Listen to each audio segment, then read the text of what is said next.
Good evening, everyone, and welcome to the Spin It Social Hour. My name is Stephen Kaplan, and it is an absolute pleasure to be here this evening with everyone. Wow, show number 49. I can't believe it. We've gone through almost a year and a half to 2 years of this pandemic, and I started this show based on a labor of love, born out of care and concern for our photo community. Because when the pandemic hit, our photographers were getting hit hard too. They weren't getting a lot of work. In fact, all the work was wiped out pretty much, unless you were a staff photographer for a major newspaper or another media outlet. So I started this show so they could share their work and their journeys. And here we are tonight to honor another great photographer who really has so much passion and purpose in the work that he does that it's an absolute honor to bring him on. He's a wonderful, wonderful gentleman by the name of Charles Chessler. But my name is Stephen Kaplan once again, and I am a social media and visual consultant. I've worked with the likes of the Pulitzer Prizes, AARP, the Jackson Charitable Foundation. I'm an adjunct professor at FIT, and I'm a former photo editor at the New York Times. I was a supervising photo editor for the New York Times wire service for 15 plus years. And it gives me great joy every week to curate the opening, to this show. And we're going to do the same for Charles Chessler. And we are going to show you a wonderful, wonderful display of his work right now. So please enjoy this. Carrying a camera makes me feel more connected to the world around me, more present, more in the moment, says Charles Chessler, a Manhattan-based photographer who specializes in portraits and headshots. It was New York Central Park that made him a photographer. 16 years ago, his father underwent a quadruple bypass at Mount Sinai Hospital, which turned out to be the first of a series of long hospital stays. The hospital was across town on the other side of Central Park from where Charles was living. To ease some of the stress, he walked through the park when he would visit his father. Charles also began to carry a digital camera, and in his words, I started noticing things I'd never noticed before. From there, he read books, scanned the web, as well as took courses at ICP and B&H. In addition to his portraits, Charles has created a number of ongoing photography projects, including Agreeable Strangers, where he approaches random strangers on the street and asks for a simple portrait to show the diversity of people he encounters daily. In 2015, he went to Nepal to shoot stills for a documentary about children with autism and cerebral palsy as part of a program run by the Make a Film Foundation. He is also an ambassador for South African wildlife conservation nonprofit Wild Tomorrow Fund to preserve the habitat and save wildlife. Regardless of where he is or what he photographs, he explains, it is always about the connection. Folks, it does me great good to bring on Charles Chessler. Hello, Charles. How are you, buddy? I am well, Stephen. Thank you for having me. And it's kind of emotional seeing those images. I got to tell you, it's like folks who know me know I'm a big mush face. So, Well, Charles, the funniest thing is we still have not met in person. And we're going to rectify that. Yes.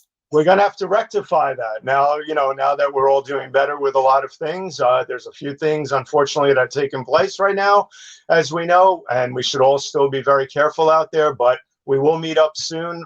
But I feel like I've gotten to know you like I get to know so many photographers, because over the years, editing so many photos to the wire, I've been in touch with photographers virtually for years. So, and here you are now. So you're coming to us tonight from the Manhattan's Upper West Side, right? I am. I'm in my childhood apartment I moved back into, which allows me to live on the Upper West Side, and what was my parents' bedroom, which is my central for everything, and really fortunate to be here. I love giving a little context. As I tell everybody, I've never wanted for anything, but I don't come from money. And I bemoan the fact that I could not live in the neighborhood I grew up in because I was an actor and did all kinds of jobs, a photographer. And 4 years ago, I moved back in because it's rent stabilized. My brother had been here, and it's been fantastic. And it was really coincided with the time that things were starting to happen for me as a photographer. So it helped facilitate that as well. Right. Well, you and I both have something very, one of the rare things these days. We're born and bred New Yorkers. Yes, exactly. And people think it's weird, but it's like, no, not it. It's just like, here we are, you know? So, well, I was even born at Manhattan Hospital. I don't know about you, but I was born in Manhattan Hospital. Klingenstein, right near where my father, when I was going back and forth across the park when he was having his surgeries. So, and I love the neighborhood. You know, I just went for a little walk to clear my head before we started. And one of the things, you know, the celebration of diversity, having grown up here, I walk around and I see every kind of person within a 3-block range of where I live. And it's fantastic.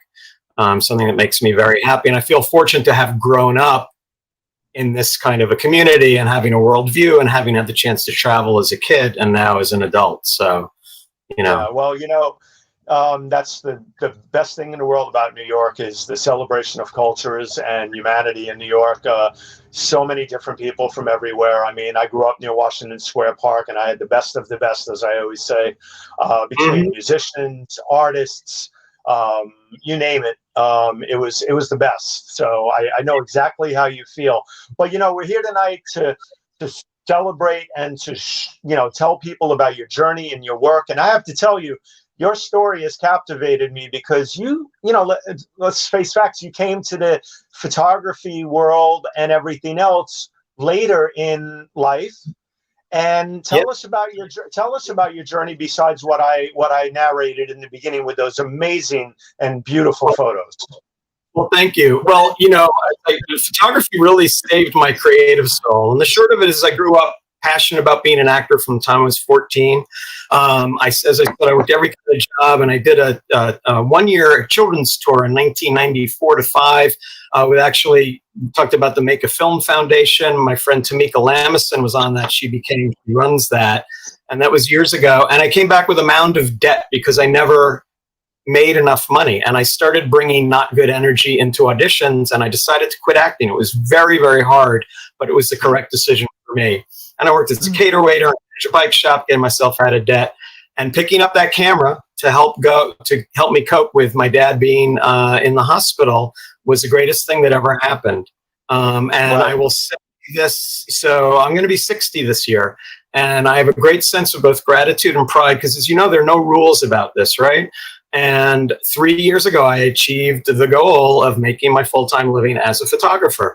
Now, I want to give some context. I have no kids. I have a low overhead. I don't need a lot because I didn't grow up wanting for anything, but we didn't have a lot. And so it doesn't matter to me.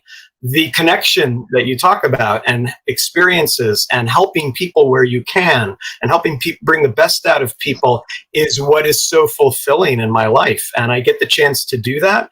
And I get the chance to be paid for it. You know, I get to do, whether I'm working with actors or corporate people or some of these organizations that we'll talk about. Well, Tomorrow Fun, the kids from Opening Act, collaborations with one of my favorite people in the world, Emily Duff, who is uber talented. It's all incredibly satisfying. And it's about that connection.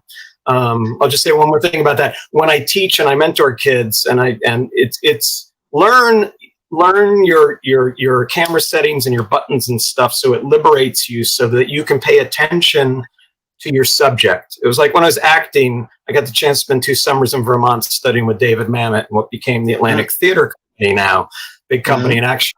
Full circle, I do headshots for their students now, which I love doing. But it was like, it's like learning your lines so that you can act, so you don't have to think about the lines. And when you're under pressure, I had my first celebrity shoots 5 or 6 weeks ago, and knowing my camera inside and out and super preparing allowed me to be in the moment. I can't share anything now. When they do, I will on my page. Right. But it was a great experience working with Kevin Bacon and his brother. They're the Bacon brothers. Yeah, and it was came organically from actually my relationship with Emily Duff. And the whole is this relationships, doing stuff you really love, and then the work will come that is the work that you want. And I find that I am a dream come true. I'm being hired for what I do, not trying to fit into somebody else's what I think somebody wants me to do. And that's really Charles, the one thing that you said that's really, there are a lot of things you said that's important, but the one thing that stands, the one thing that really stands out to me most, because I'm a consummate networker, one who believes totally living life with purpose and passion for what I do. And that's the way I've been for a long time now. But the one thing that stands out to me more than anything is your networking skills. And that is really important because there is, no matter what you're doing in life, whether it's social media, whether it's photography, whether it's acting, it's always about having and making great relationships, and connecting all the dots.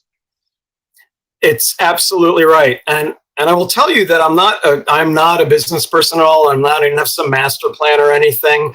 But my friend Charlie Shulman years ago when I started said, just keep posting your photos up on Facebook. And that's a personal choice, not for everybody. And Charlie's actually right now got a play opening at Cincinnati Playhouse or something. It's great. This is from years and years ago. But I'm somebody, also not for everything, I actually enjoy Facebook. And I enjoy sharing, and I love seeing when people are publishing books, when they have successes. We can't solve everybody's problems. So, and because I'm doing the work that lives in my heart, I'm always, no matter, it gets stressful, right? It's a hustle. Not that I believe in the grind, getting too old for that. But it really comes out organically when you're sharing and stuff like that. Right. So this image, do you want a little bit, just the story about how it came organically to be? Or do you want to? This is your show, man. Go for it. Yeah, no, this is the absolutely fierce, another singer-songwriter named Tracy Jarrett. And we did this in February, the day after the big snowstorm. And I met Tracy because about 2 years earlier, Emily Duff, who also helped support other musicians, was running like a singer-songwriter night, this place Cowgirl down on Hudson Street in the Village. And Tracy was there and she sang a song and she mentioned story about this dress. She came to New York. It was a whole new life for her. This was her wedding dress. She dyed it black. She showed me a photo of it. She wasn't wearing it there. And I said, I would love to photograph you in the snow in that one day. So 2 years later, flash forward, and she says, I know this is last minute, but with this snowstorm, what do you think about doing a shoot tomorrow? I'm working on a new album. So I don't know for sure, but maybe we were shooting for an album cover and some stuff like that. So we put together a team because I want to make sure that she stayed warm. I had one person with coats with her, and I had all the, like 4 or 5 people. And it was an amazing, amazing shoot. And everybody, all the energy also was directed towards Tracy and working for her, and she was a doll. But it was because of my relationship with Emily Duff. And one last thing, who I found out about because I started photographing birds when I first started and donating volunteering time at the Wild Bird Fund. And because of somebody there, I met anyway. So all stuff that I loved doing. So that's the short story. No, it's a great story. And you have the classic, history of Central Park. You have that beautiful, I forget the section of the park that's called. It's the mall, and it's one of the side areas of the mall. Thank you. Right by the band shell to the left. Yeah, it's right. It's near all those beautiful statues, near the band shell, everything. That is a beautiful area. Those trees are in some of the most classic film scenes and pictures around. And you add that dress with the white snow, and you add that incredible umbrella and her whole just vibe, and it just comes together. Yeah, fierce. Yeah. Well, and I'll tell you one thing personally that was very satisfying. I'm not a concept photographer. I'm starting to do a little bit more about that. But this was one of the few times I was thrilled because I actually pre-visualized this and I got what I wanted. And I suggested that she bring an umbrella, and she did, and the umbrella was freaking perfect. And so it was great. It was like a home run for me, and she's pretty happy, I think so. So that's a curious thing. With somebody who does a lot of the portraiture work and other scenes that you do now with people, do you ask people what they'd like to bring sometimes? Do you try to guide them? How do you go about setting up these shoots? Well, most of the time, so this was a little bit different because it was an album we're shooting wider, and but most of my headshot and portrait work is for people, whether it's corporate or it's actors or close-up musicians. If somebody has something they love and makes them, listen, the first question they ask me, what do you want me to wear? I want you to wear something that you feel frickin' great in, because it's like putting on a costume when you go on stage. It makes you feel a certain way. And just being distracted by Edward Leskin. Yeah, go ahead. Edward says the amazing thing here is I see a color and black and white image at some time, and how it forces us to focus on the face and her thoughts, and surrounded by the abstraction of the whites, black, and gray tones of trees and show. Amazing. Oh, probably. Yeah. Thank you, Edward. Yeah, I was really, proud of this image. But mostly I'm telling people when we're doing regular headshots and things to wear something fairly neutral, because my thing is, one thing is a technical, picking a neutral background for headshots tight. You need them to pop off of the screen because casting directors are looking at 30 faces, but everything is coming through the eyes. So I want everything to support a very rooted, real emotion in the eyes. It's going to pop off that screen to get somebody cast. So the light, everything is about supporting that. Right. So one of the things I want to do right here is we have a lot of people tuning in, and I want to acknowledge a bunch of people. So let's see who we have in the audience, because we've got a lot of live viewers, and I always like to give credit. Rachel. That's Shelley. Okay. Richelli. Cibula is here, packing and waiting, ready to learn. Okay. Thank you for being. Thank you. She's coming to New York, and we're doing a photo walk this weekend. That's what she's talking about. So, great. Awesome. William King is here. William, pleasure. Great photographer. Kimberly Butler. I just connected with Kimberly last night. What an honor to have her. Thank you for being here. Tuning in from Milford, Connecticut, a Facebook user. Please make sure that you go to StreamYard.com and give them access to your profile so we can see your photos in the future. Let's see if we have anybody else here. Andrew Kavanaugh is here. Andrew, thank you so much, because Andrew is allowing us to stream to his great Photoshop and photography group on Facebook, which has over 95,000 people in the group. So, Andrew, thank you so much. Linda is here saying hi, Charles. Thank you. Hi, Linda. Watching from LinkedIn. We have Bimal Nepal from Cambridge, wonderful photographer. And another Facebook user, gives skills that are so terrific to use in many fields. Let's stop there for a second, Charles, talk about Claudia Paul. Hello, Claudia. Claudia is my sister from another mister, and obviously you've had her on. Love you, Claudia. And you can find all the Spin It Social Hour shows on YouTube. By the way, we're streaming to Facebook, Twitter, YouTube, LinkedIn, and Photoshop and photography group. But what I wanted to ask you is, taking into account photography and acting, this is a tough question probably for you, but I'm sure different passions at different points in your life. But what truly, in your opinion, captures you more now in retrospect, photography or acting? What captures me more in retrospect? Well, what jazzes you up more? Well, so it's interesting, when I decided to go being a professional photographer, which was in 2011, I was inspired photographing people and a photo walk with B&H event space they were doing. And I had to be very honest with myself. I knew I needed to work on skills, but I picked something where I knew there was always going to be a market, which was headshots and stuff like that. And that's growing into more portraits and something slightly different. There's Marcus. He's got a great look. That's studio work. This guy, he needs to be he's an actor. Please tell me he's an actor. He's an actor, and he's gorgeous and looks amazing, and he's a great guy too. So I always wanted a beard and a mustache like that. Maybe he'll lend it to you. I don't know. But in terms of what jazzes me more and defines me, just what I was going to say is, when I decided to become a headshot photographer first, I asked myself if I was going to be jealous because I still had a hankering to act. And it was a really big thing for me to do, because we're serving people as photographers. I'm providing, business-wise, a service that needs to help them and not be about me, right? So I realized I was done with it. And and it's wild to me, every once in a while I have this realization that I do not miss acting. I don't feel the need to act. In a certain way, I'm very present, involved on Facebook more than anything.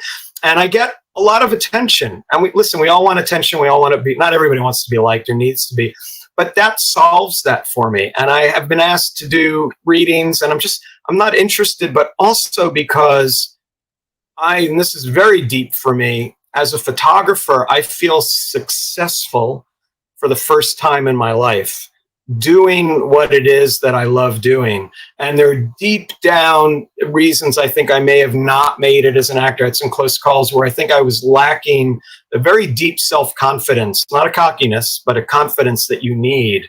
And while I still have issues, I've developed the confidence, and it comes through doing the work every day. And photography was never intuitive for me. There's some things I have in my back pocket, just do, but I still have a lot of growing to do. And there are photographers who are technically way advanced for me, but I love what I do. I know I have something to offer, and it's so fulfilling. And and all my mentees, and when I teach, is that you can gab all you want, but the people who do something work on it every day, whether it's behind the scenes because they want to make it happen, or they have the time to do it all the time. And I have an obsessive personality, and it helps there because it's not stressful, because I love what I'm doing, and I love doing all the work around it. So, well, I have to tell you, I'm on Facebook a lot. I mean, I'm in social media, so I'm in social media visual consultant. So I'm always online, and I'm online, so I know who's online. You are a workhorse. And I have to tell you, no, I give you a lot of credit because you work the social channels. You get your work up there. You let people know what you're working on every day.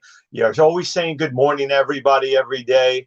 You're amazing, and your energy is contagious. But it goes back to what we here. It's a lot of it has to do with passion and purpose, and you're filled with it.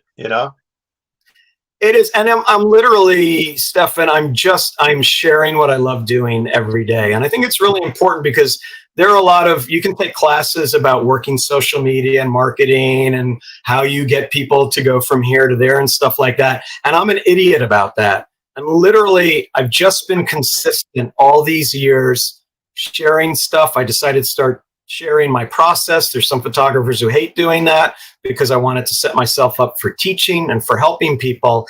And you get a reputation that way, and you earn respect. I have met photographers who I admire beyond, and I can say that I'm friends with them because they see that you're serious. And the other thing I like to say, I don't take myself seriously, but you can bet I take the work very seriously. And especially once we live in a culture there's a social media casualness where everybody's a photographer. If you want to charge money and you don't want to be the $150 photographer that's bringing every other photographer down, you better have a product that you can deliver, and you better be serious about that work and do whatever it needs to happen to deliver it. And I think also knowing when to go, this is not the job for me. You're better off with this other person. And I've done that, and I've been on the receiving end. You should work with Charles. He's better at this than I am. And there's a wonderful not competitiveness amongst most of the photographers in my circle, which also goes, I talk a lot about finding your people. They're toxic people, right? And I'm to a point in my life where I'm not nasty or angry, but I'm like, here's my bus. The door's open. If you want to come along for the ride, it's really nice. We're air conditioned and stuff. But if my bus isn't for you, get on the next bus, because it'll be better for you and better for me, better for everybody on my damn bus. So no big deal, but see ya. I absolutely love that. That's a great way of putting it, and it's a beautiful way of putting it. I just said something the other day online where, wouldn't it just be so much more of a better world if people, instead of trying to outsmart each other online all the time, actually tried to help each other? Wouldn't that be an amazing thing? And I have to say, there are a lot of people who are helping. They're out there. You have to find them. Oh yeah, absolutely. So, but let's talk about these images, because here we're on another portrait here. I mean, I couldn't wait to show this one. The beauty of this portrait is just, on a scale of 1 to 10, it's an 11. It's gorgeous. Oh, thank you.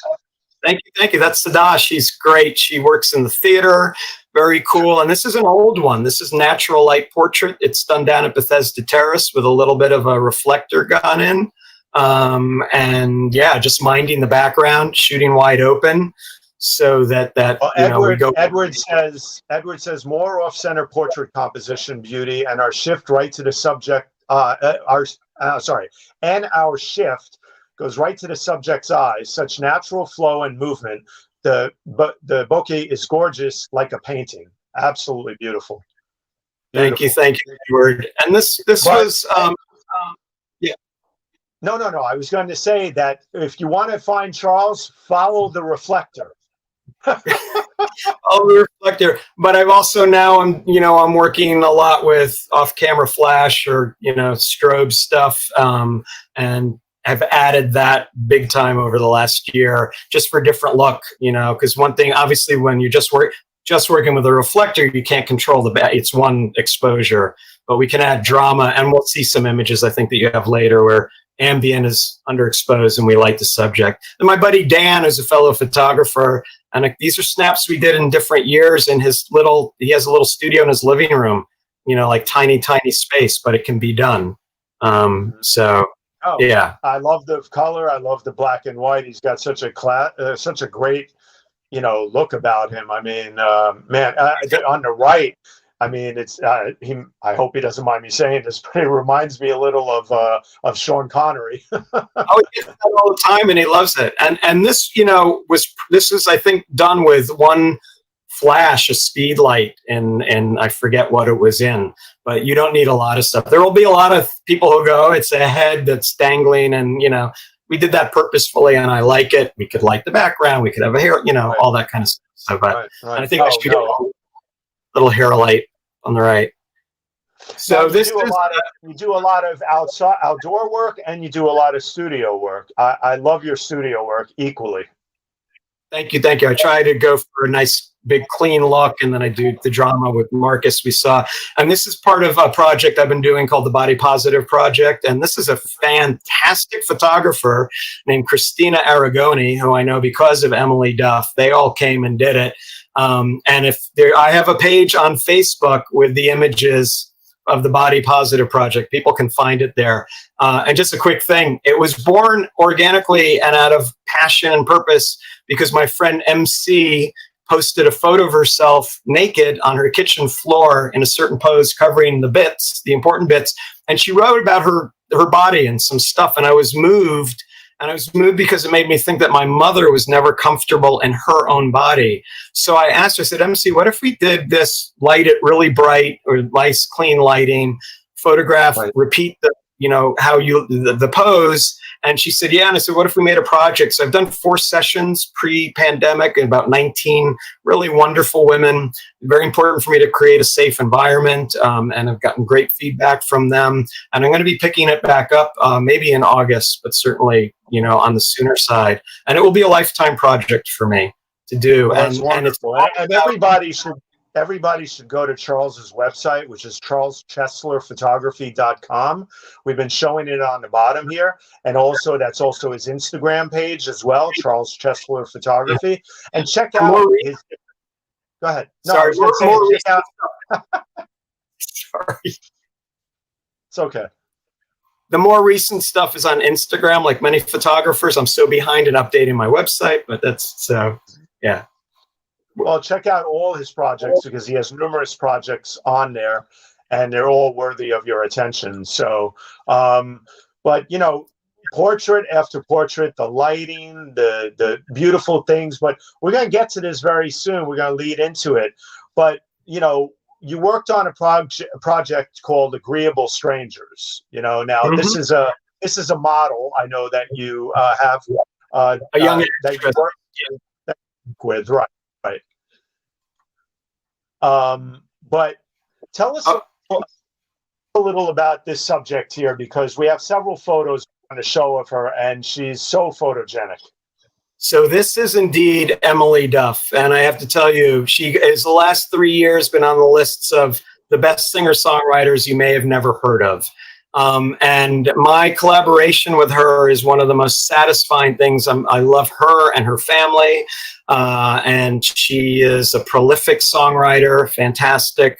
And I got to go down with her to Muscle Shoals, Alabama, to Fame Recording Studio to document an album called Hallelujah Hello, and I have cover of that. And I'm just going to do a plug right now because tomorrow she's got a new album coming out, and you can go to Bandcamp. I'm sorry to be salesy, people, but she's amazing.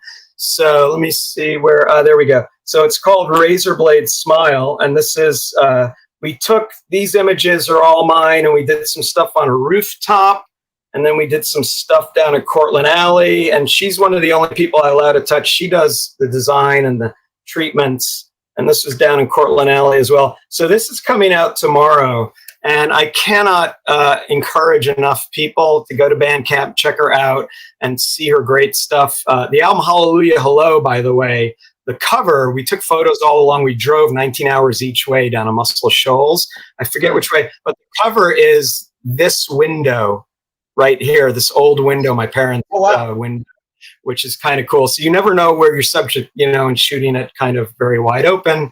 And so anyway, I'm very proud. And it's finding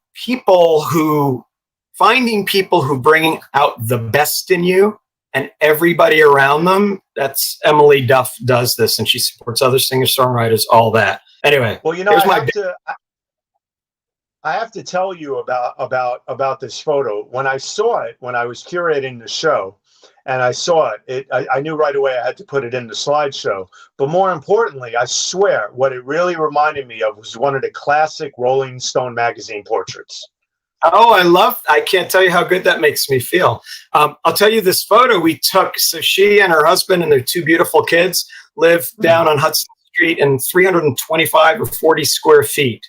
So this is, I went with a reflector with lights, and we had my friend Cheryl did hair and makeup, and I got down there. And so just going back to the last one, Seven, when we got down there, I saw the window light, and that is just window light. I put everything away and nothing else, the side lighting like that. And she has an incredible presence. Anyway, so you can go ahead. The next one was up on her rooftop. Over the course of the last year, I shot with a 16 to 35 and have like a 36-inch softbox I'm using Westcott stuff, which I love. And she's amazing because she brings it every time.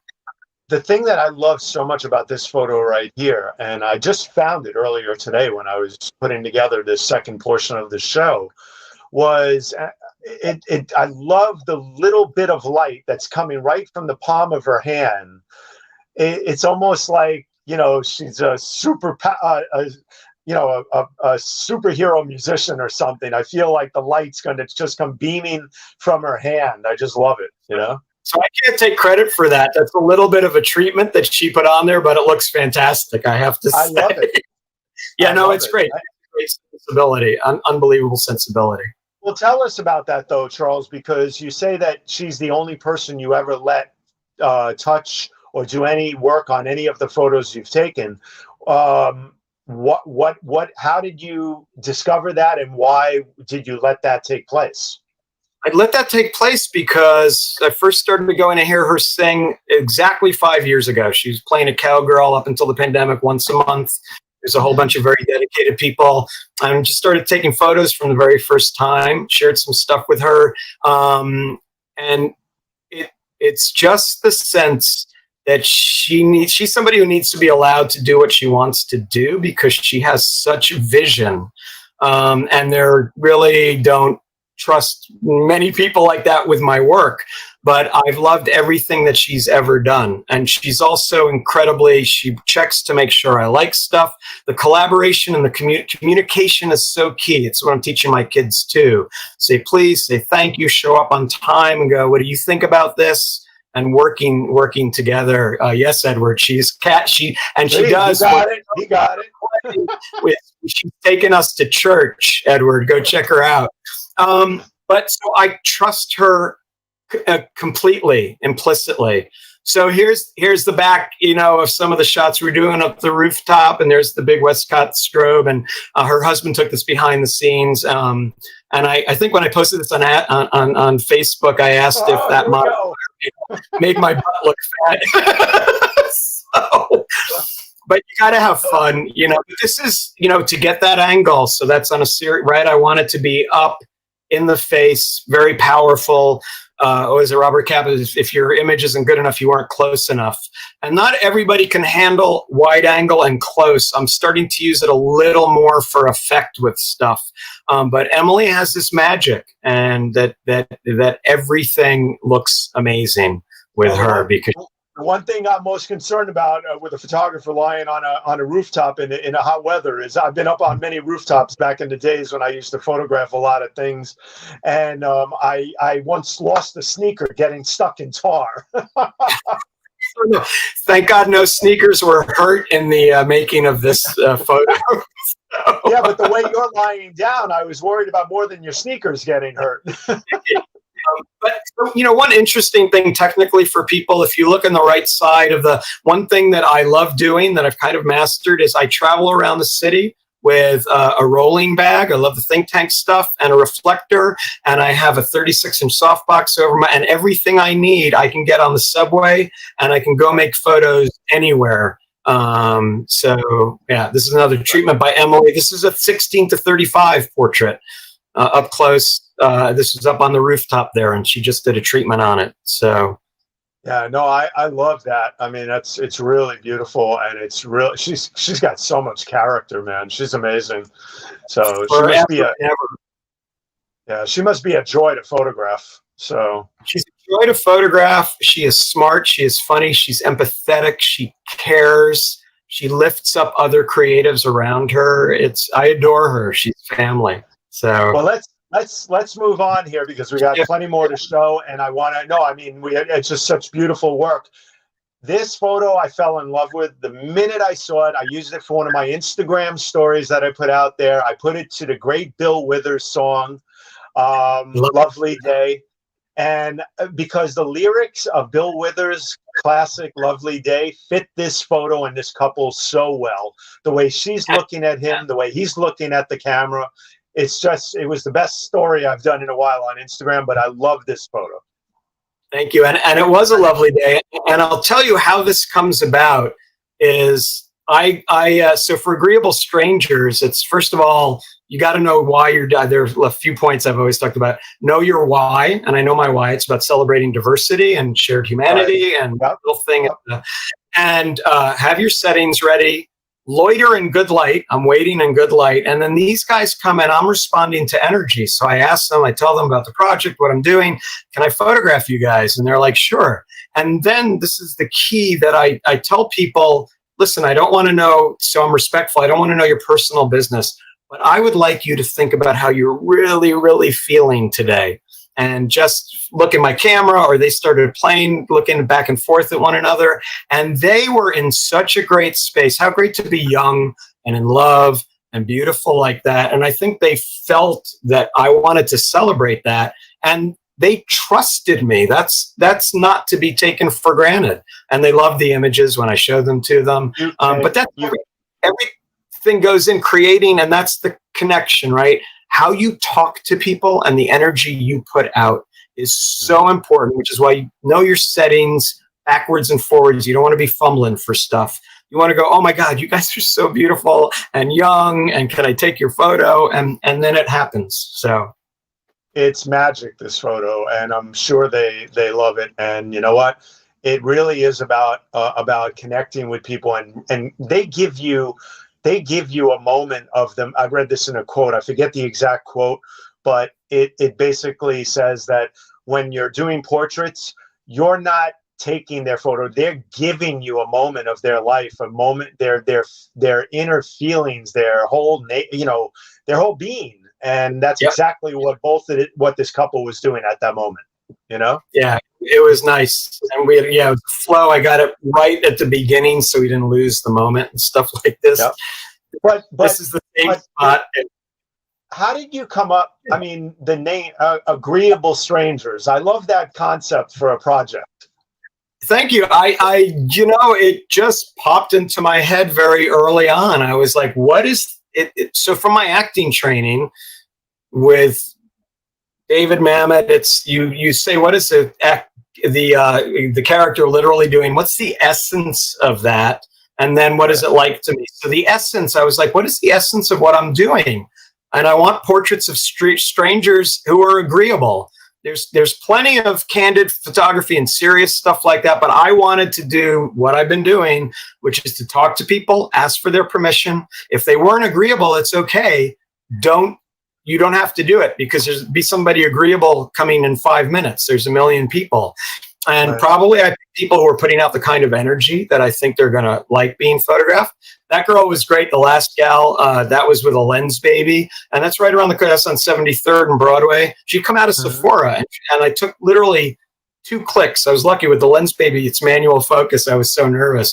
And she said, sure, but I got to go. And she was so composed and connected. And then she left. I always give people a card, and I will send them a good file, because I believe in giving back, not just taking it. And the light was beautiful, just under the scaffolding. So it's bouncing off the concrete, and so, yeah, little reflector, and you're good to go. Well, let's take another pause for 1 second. I just want to see if we have any more comments, because I know we're loaded up with viewers and comments. I tell you, it's so great to be able to stream to the Photoshop and Photography group. Once again, thank you, Andrew Kavanaugh. Look up the Photoshop and Photography group that he has.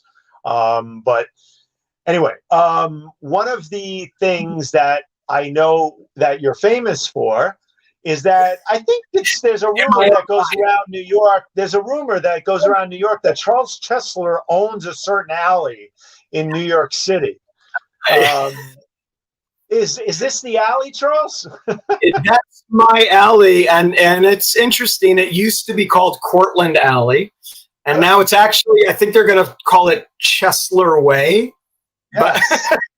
But, so I'll tell you another thing about just responding to something. It was a year ago, June or July. I put out a call on Facebook to photographers looking for alleys. I want to change up. I was in the park a lot. I was in 14th Street, and something where there wasn't a lot of traffic. And there are a bunch of places, and I went down there, and I fell in love with it. And I did my first shoot. I don't think we have him up with Jack Mulcahy, who's a buddy and a great actor. He was in The Brothers McMullen in '95, that big indie feature. And I started working with him. And then I started seeing, going back and working the same place over and over again. And I see different things every time I go.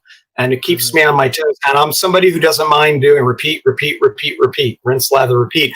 And it's helped me quite a bit, and I love it. So yeah, that's my alley. Well, having grown up in New York City, I used to go down to Chinatown and Lower Manhattan all the time, and I used to go walking down a lot of these alleys. It's funny, as a kid, of course, you're like, the alleys were not the best places to be, but when you grow up, photographer, they become like, oh my God, they're like a treasure. Yeah. And I'm always now one of my favorite, I never did it, but I'm starting to do location scouting and stuff like that. So this is at the other end of the alley. There's a great guy named Bob Chelly, there's a whole bunch of really go-getter independent filmmakers who are just doing the work. They don't complain. They just get it done. They love it. They have vision and purpose themselves. And so we did a pretty dramatic side lighting there, which was great. That's my buddy Jacob from Opening Act, one of my mentees, who's assisting me all the time.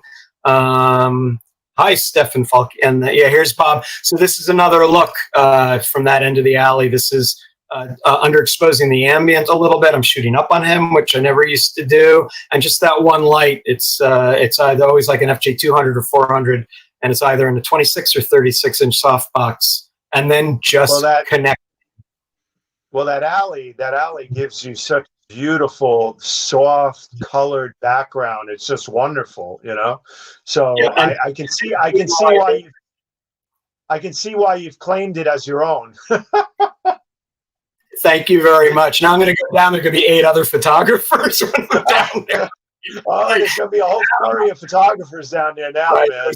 It was my son Stefan's show, but get the hell out of my alley.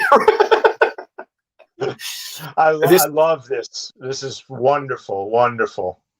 Thank you. This is great. I actually have a lot more images to get this gal. So this is, I get together, I have a buddy named, great photographer named Des Santana, and he said, let's get together and shoot. I'll get a couple of people. He got a model and the Amber, who's a dancer, and part of a bunch of other dancers, and I have these ideas of stuff I want to do. You can only do so much. But she was amazing, and she jumped. So this is the ambient exposure, and she is lit with a strobe behind me. But as she jumped, those birds started taking off. It's too bad they weren't a little bit higher, but it was great. And I want to do more of this kind of thing as well. So stay tuned. We're going to stay tuned. Now, it always takes a village. That's a famous expression that I've adopted because a lot of people say it, but I love it because it's true. It takes a village. Tell us about your village and your tribe of mentees and kids that you've adopted into your world to teach them. Also, I know that you all feed off of each other energy-wise.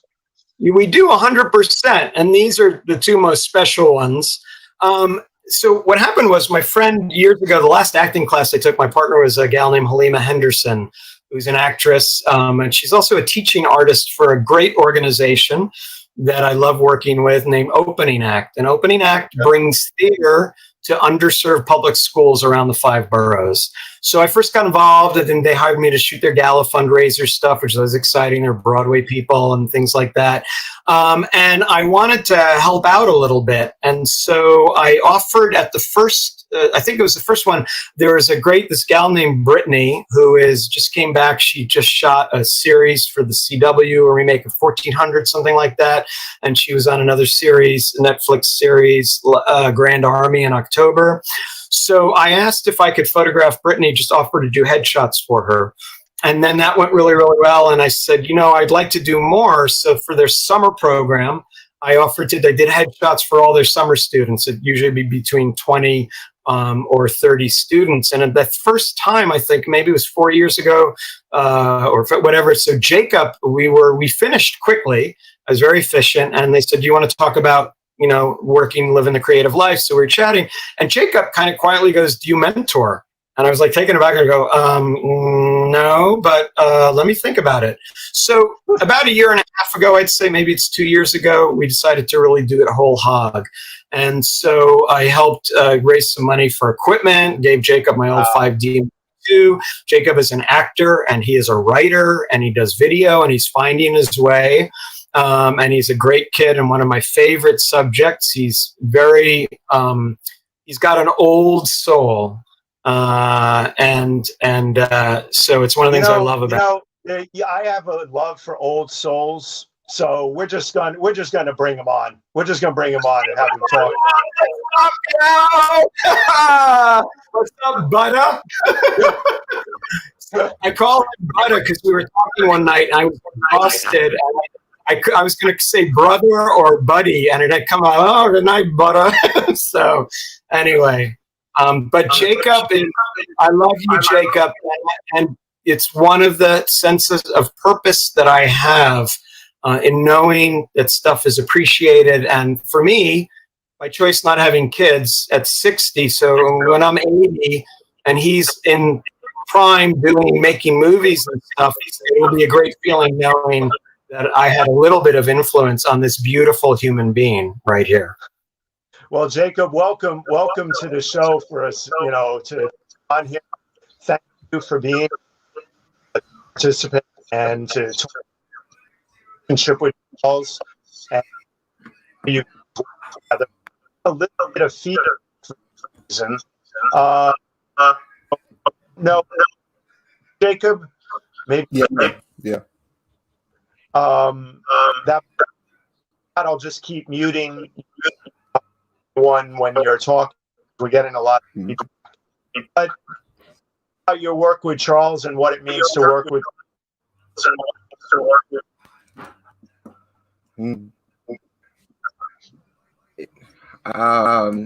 He first of all, Charles is a pain in the ass. I'm kidding. Yes. I don't at all regret asking that day, like, do you mentor? Because in my mind, I was like, there's only two things happening. It's either he can say, yeah, I do, or he can say, no, I don't. And I got kind of lucky maybe a year later when, like, yeah, I don't like. Yeah, let's see how you feel about it.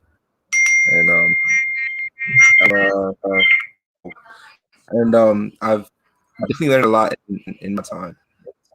Um, still learning. Because there's always room to improve and get better and grow, especially when you're an artist, because that's just what you do. And yeah, he makes terrible dad jokes when I'm assisting, and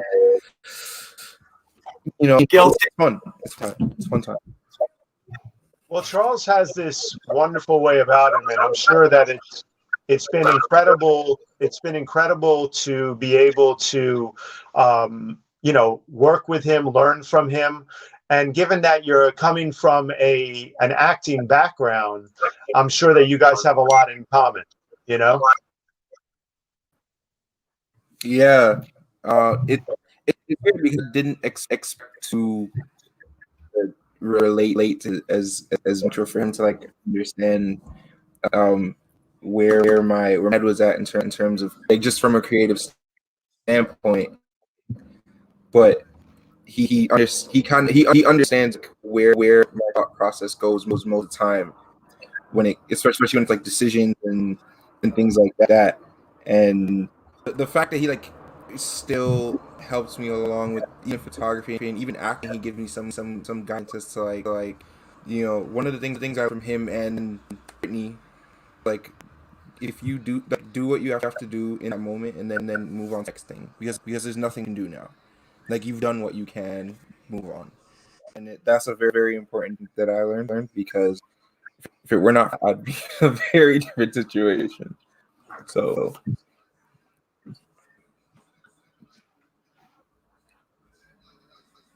Can't hear you, Stefan. You're muted. muted. That's right. Sorry about that. I muted because we were getting figure it out. I think it's from an end, but I'm not trying to figure it out during the show. But anyway, I know that there's another group member here that you work a lot. Tell us a little about this young lady. So this is Izzy, and this is, you know, sometimes you meet people, it's just, I think it's been a few months, and you just hit it off. And Izzy's another old soul. And I met Izzy because I needed some volunteers to test some light. I had a corporate shoot that I wanted to do. And Izzy studied at BMCC, was in an acting class with my old friend, Lori Key. And Lori introduced me to Izzy, and Izzy showed up, and she was great, and we chatted. And then she ended up, I don't know if you know this, Susan Portnoy, the insatiable traveler. Oh, she's got she's a great old friend of mine. Yeah, she's wonderful. Susan's great. She needed somebody for something, so I recommended Izzy, and I went and helped out. We did this great thing in the park for Susan, and then Izzy and I sat with a coffee, and we talked for about an hour and a half, and it was like, this is the daughter I've never had. And it was just such a beautiful connection. And somebody who, for me, gets it. And then you want people that you want to be around also, right? And you feel who are appreciative, and you know they whatever it's so hard. It's blah blah because it's hard to explain. Yeah, but you know, they're your tribe, man. You know, they yeah, it's a feeling and a sensibility, and people that you would do. You can't do this for everybody, obviously, right? I would love to help everybody, and everybody's got there are a lot of problems and stuff like that. But there are people you're just drawn to, and so Jacob and Izzy are it for me. And I will be. We gotta work on this though, because we can't just talk about Jacob. We got to bring Izzy on too. Izzy, hi, what's Pop. up? Hi, Pops. They call me Pops now. Izzy, welcome to the show, and thank you for being here. I'm really grateful that we were able to connect today and bring you on. Tell us about the work you do with Charles and what it means to work with such a giving photographer who loves to share his skills with younger people. Well, I think that it's been such a pleasure getting to know Charles. We call him Pops because he's like Pops to us. He makes dad jokes, as Jacob said. And we also chat a lot about life experiences and what we are planning on doing. And what I can say about what it means to me to work with him is that I feel like there is someone by my side, right? And not just someone that is directly talking to me, but he's giving me also so many tools that I can use. Just recently, I got my first camera from Charles.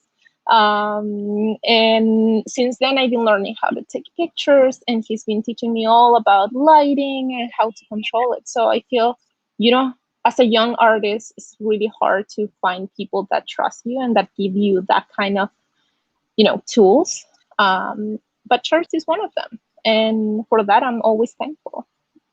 Well, that's a very special thing you do, Charles, by bringing all of these young people together to work with you and to be a mentor to them. I'm always big on that, always sharing, always helping other people. I love to teach. I teach at FIT.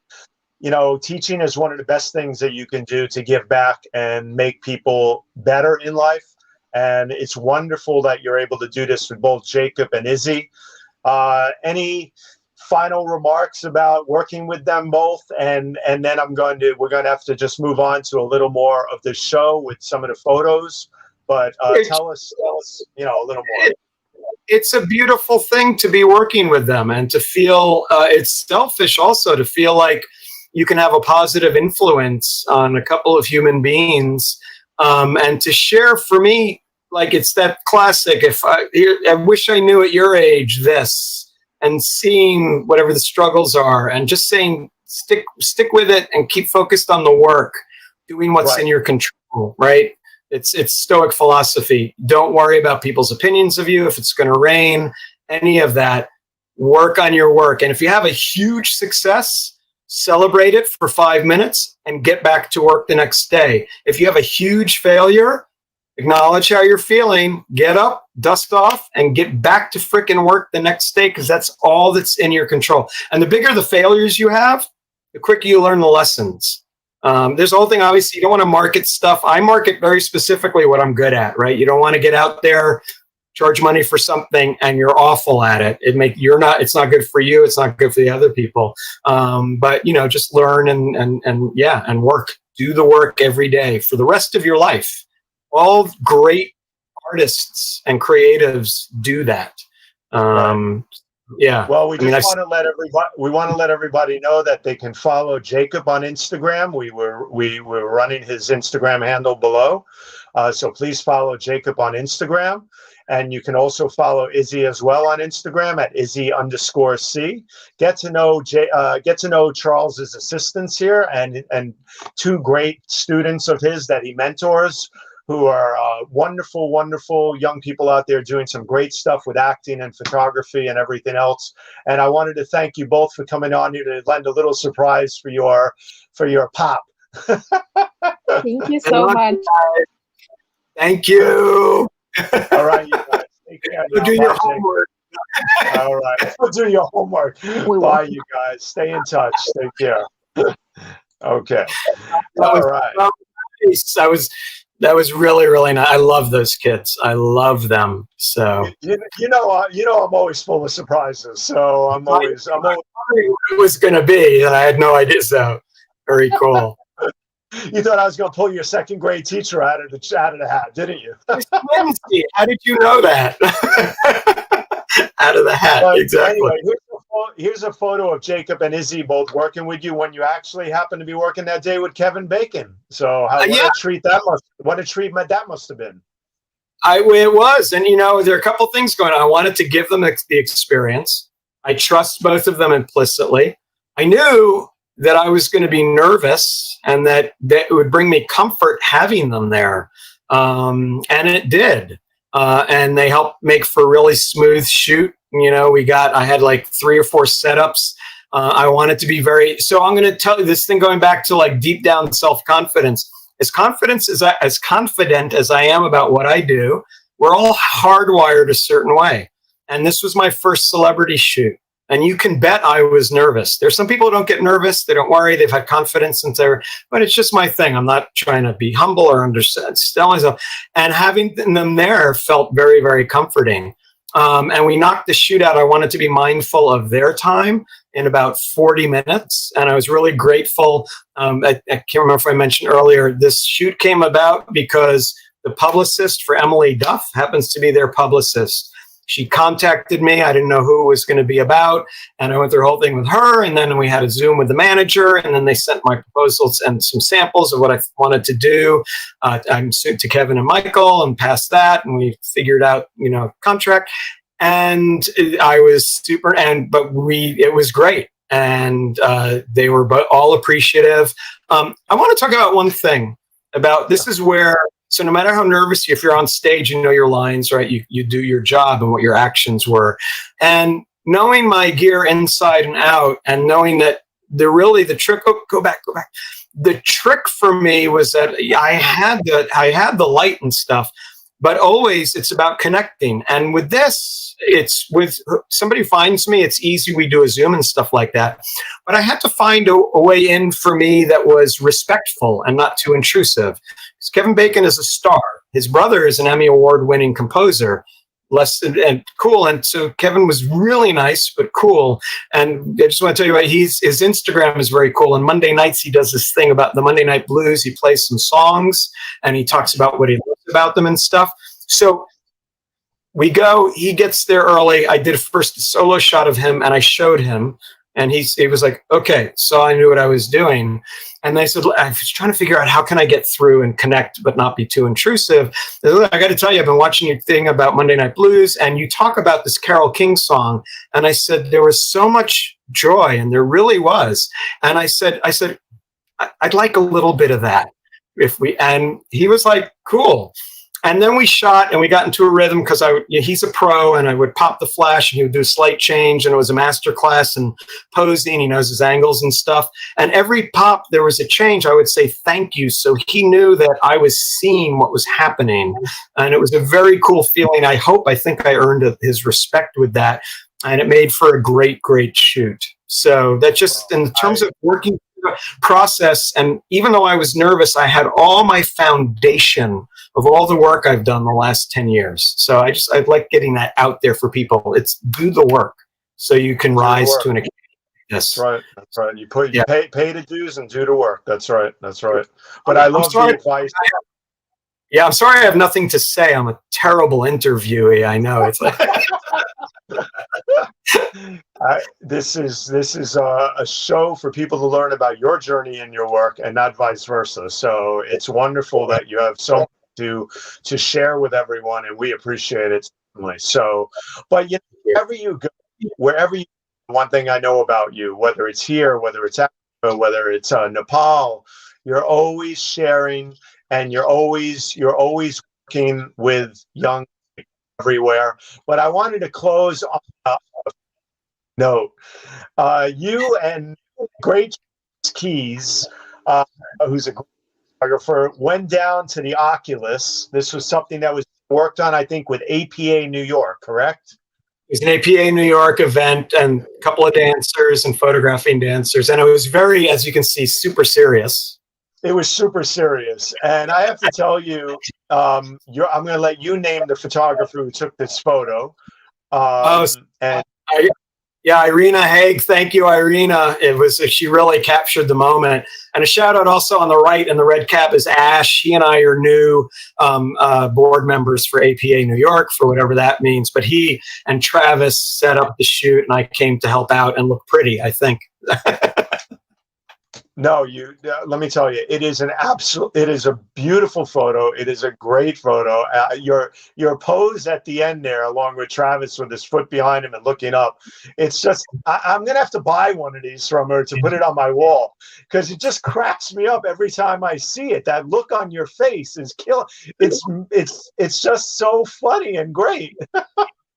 Thank you. Well, by the way, I want to put out there, I'm looking for a tutu in a quadruple XL. If not, just looking for a friend. But we may have to. There's certain things I can wait on. You in a tutu is one of them. All right, cool. Do we have time to, Claudia, best APA photo ever? Probably. Can we go back and say a little something about the last photo in Wild Tomorrow Fund, or are we out of time? Absolutely. No. Let's take another few minutes here and talk. Please talk about the Wild Tomorrow Fund. Like opening act and that stuff. So they are such an important part of my sense of purpose and passion. And so my CAP, this is them.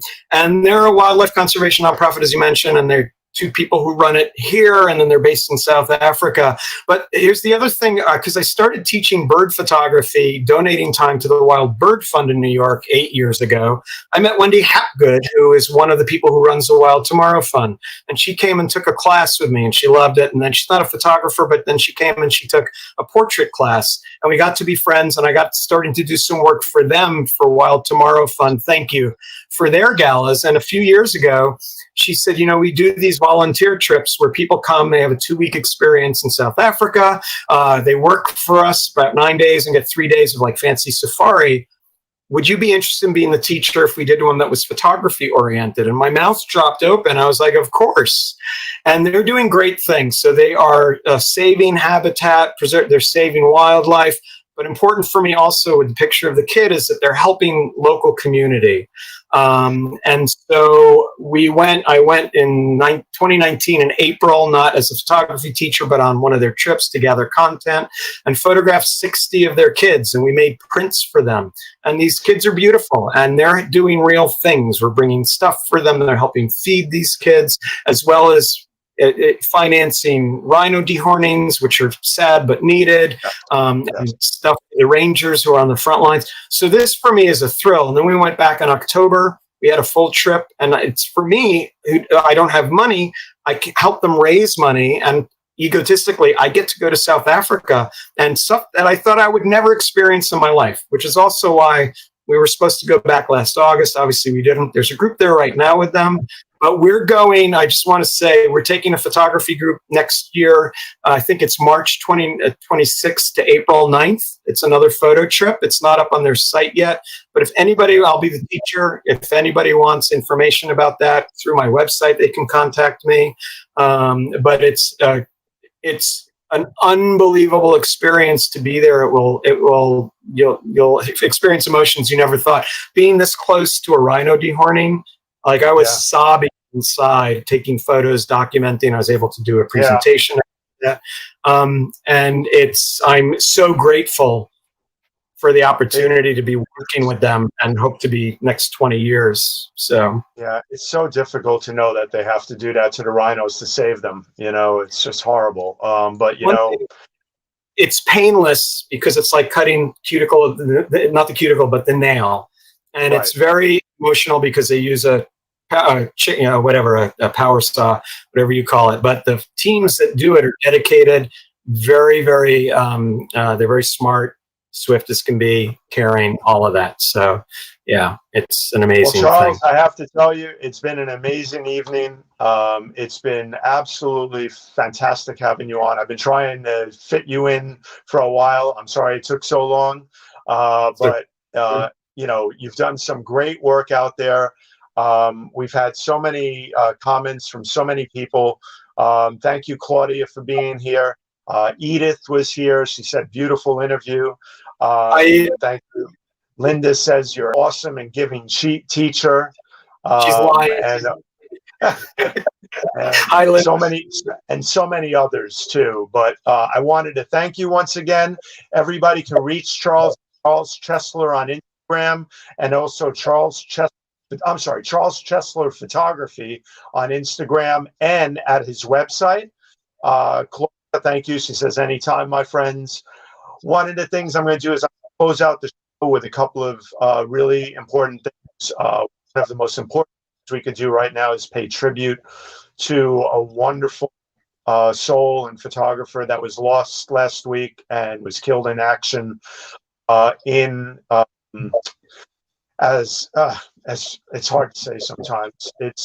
You travel in war zones, and it's the most dangerous thing in the world, obviously. And I want to take time to remember Denise Siddiki. So, Charles, I'm going to take you off. I'll be back in a bit. I'll see you backstage. Please stay back there, and we'll talk soon, okay? All right, thank you. So, folks, what I wanted to do now was I'm going to grab my notes here because I do not want to mess this up.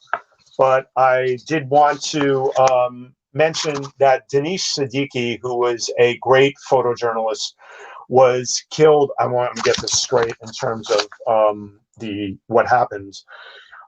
Denise was part of a Reuters team to win the 2018 Pulitzer Prize for feature photography for documenting the Rohingya refugee crisis, and was killed while covering a clash between Afghan security forces and Taliban fighters near a border crossing with Pakistan. Working for Reuters since 2010, Denise covered the wars in Afghanistan and Iraq, the Hong Kong protests, the Nepal earthquakes. I have to say, I had the pleasure and the honor of meeting this humble, great photographer who is a great human being at the Pulitzer Prizes in 2018. And he was somebody that quickly you wanted to get to know. I wish I had gotten to know him better. I didn't. I only spent a few minutes with him. But here he is at the Pulitzers and with Lee Bollinger of Columbia University and the Pulitzer Prize winning Reuters team. He will be missed. It's a very difficult loss for the photo community and for the world at large. But I wanted to share part of his TEDx in his memory. So let's do that right now so you can get to know him just a little bit more. And then please learn more about him because it's worthy of honoring his memory. Okay? Let me find that 1 second. And we're going to... Here we go. As a photojournalist, I have the privilege to witness humanity at its best and at its worst and everything in between. My role is as a mirror, and I want to expose you to the raw truth and make you a witness to it. You can look away or stand up and act for change. There is no chronology of the events which you will see today, but I just hope I don't have to photograph them again. But I can assure you all that if they are ever repeated, I will try my best to record and bring them to you. In 2017, more than 700,000 Rohingya Muslims had to take a dangerous journey to escape persecution at their homelands in Myanmar. Thousands of them died during this exodus. This sunburned and exhausted Rohingya woman had to wait for days to get an opportunity to escape. She, along with thousands of other Rohingyas, waited on a small beach in the hope that some boat from neighboring Bangladesh will come and take them to a safer land. In the end, she was able to make it on a fishing boat along with her surviving family members. The boat, which was cramped with mostly women and children, had to dodge Myanmar's military and then monsoon's choppy water to reach Bangladeshi coastline. Denise, we just want to say that we wish his family well. We are with you. Our thoughts and prayers are with you and all of his friends and all of the photo community that knew him very well. May he rest in peace forevermore. A great photographer. Get to know him more, please, and learn about his work. So, folks, I wanted to thank you for being here tonight. This is Stefan Kaplan for the Spin It Social Hour. Please tune in. We will have another show in 1 month from now. And I want everybody to take care, and please take care of yourselves. Once again, Stefan Kaplan for the Spin It Social Hour. Be well. Good night, everybody.